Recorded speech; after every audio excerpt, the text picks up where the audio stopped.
When I was 40, I decided to train for a marathon. I had been running steadily for a couple of years, had overcome some injuries, and therefore I had learned to strengthen myself and to run with better form. I guess you could say I was ready to get ready. I downloaded the Hal Higdon Marathon Training Program and stuck to it religiously. I ran when I was on vacation. I ran in the rain. I didn't give away any days of training. Nobody had to cajole me into running like this because I wanted to have the full experience of running 26.2 miles in one shot. I did not want to fail on race day. Therefore, I prepared myself. Holy Week is a big task. There are extra worship services, and each one seems to have more intensity than the last one. It takes time, and it can take an emotional toll. If you've been observing Lent this year, you have been preparing for this moment.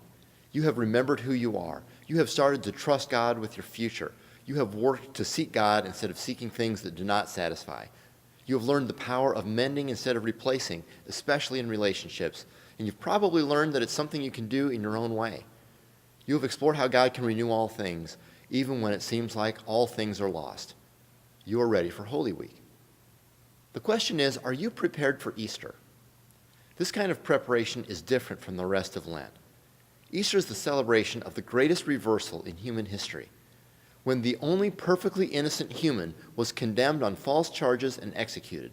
The story did not end. He rose from the dead. I know lots of people skip straight from Palm Sunday to Easter Sunday, but that's like going to a movie and sitting through the opening scene where the character is introduced, then going out into the hall to wait until the end of the movie. You re-enter only for the final scene where you learn that everything worked out fine.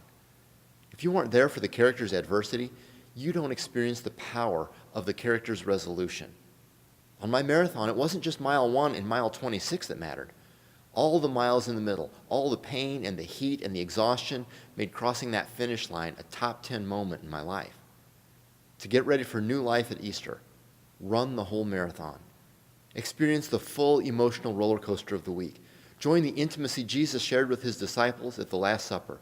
Feel the rising panic as Jesus' arrest leads to a sham of a trial and a death sentence. Be at the cross when the sun refused to shine, when Jesus breathed his last. Sense the absolute loss of hope as they buried Jesus in a borrowed tomb. Then you know what it means that Jesus rose from the dead.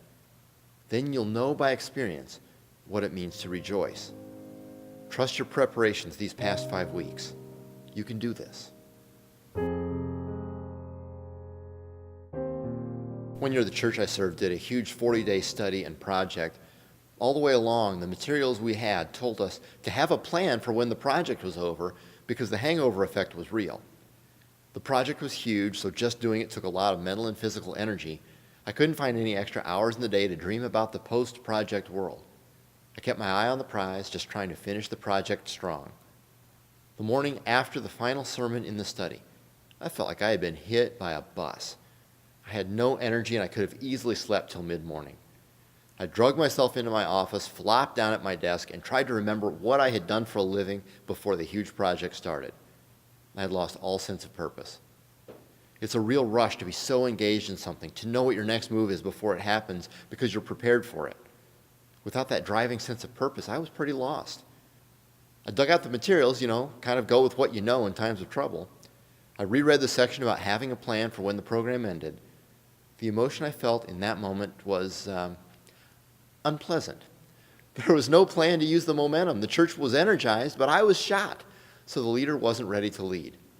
I was asleep at the wheel of a vehicle that had a full head of steam.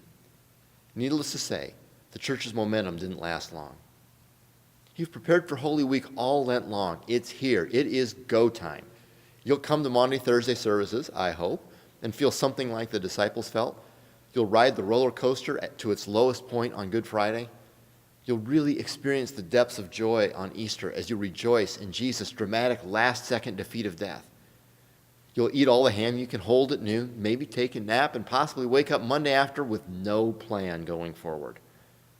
I pray something bigger for you than just experiencing Easter in all its glory this year.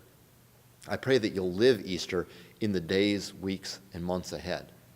I pray that the joy of Easter leads you to a hopeful life, a meaningful life. I pray that you are inspired to make the kinds of sacrificial decisions that let you know you're all in on following Jesus, making a difference in the world, and finding meaning in your life in the process. So in this busy week, consider what happens after this week. How will you carry the good news with you into the future? Your life has probably been different this Lent. How do you want it to stay different? I look forward to walking this stretch of road with you, not only on Holy Week, but the rest of the year as well.